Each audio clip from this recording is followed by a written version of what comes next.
Oh, welcome to Coffee Talk Thursday. Thanks for listening in, watching in, and tuning in on Thursday for Coffee Talk. Super excited that you're here. If you're watching the replay, let us know. That's fantastic.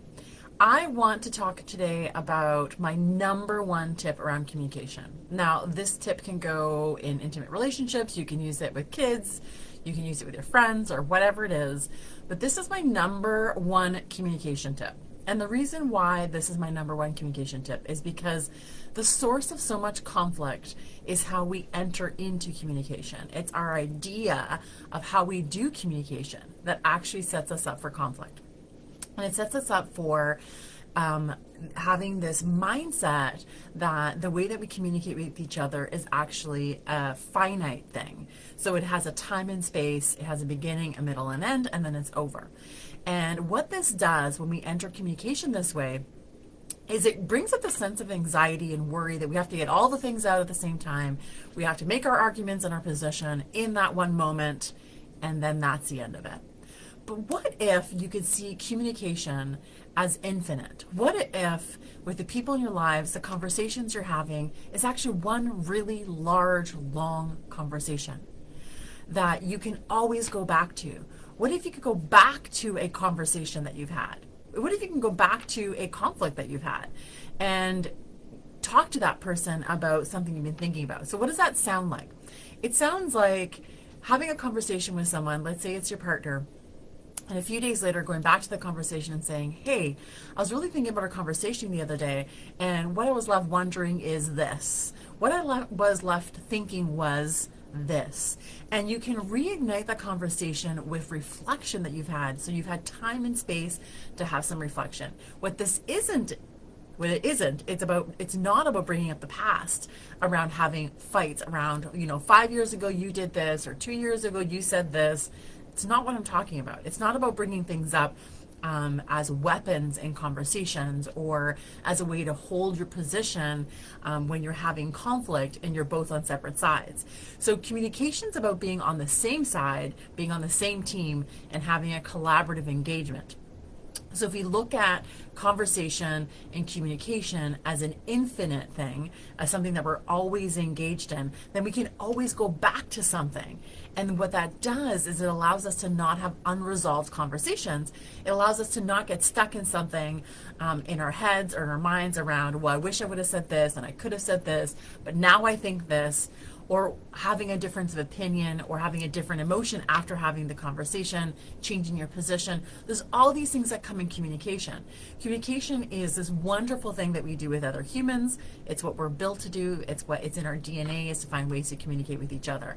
But what it isn't meant to be is this finite idea that we only have one space and time to have this engagement with these people in our lives. What it's meant to be is this continuous conversation that we can have, this continuous engagement with another person.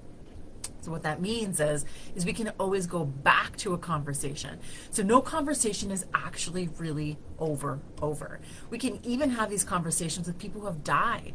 So in grief work, what we do is we have continuing conversations with people who are no longer with us. And we can continue to have relationships. So communication is infinite in the sense that it doesn't have a beginning, middle, and end. It can go on, and we can go back to conversations.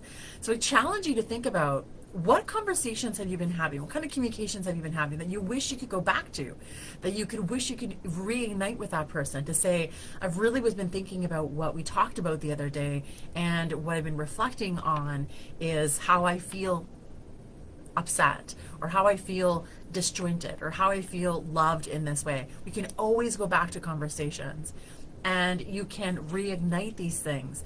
So what it does is it allows us growth in this connection and relationships when you can always have the safety of going back. Now again, this isn't about creating more conflict or using things in the past as weapons in conversation when we're divisive and on on separate teams with each other. It's really about being collaborative, being on the same team, and seeing communication as something that is continuously happening and continuously evolving, which means you are evolving, which means that in conversation, you're going to change your opinion. You are going to reflect and have a different emotion about it. You are going to think about things differently and change your perspective. And that's the wonderful thing about communication, is that we're supposed to be growing in communication.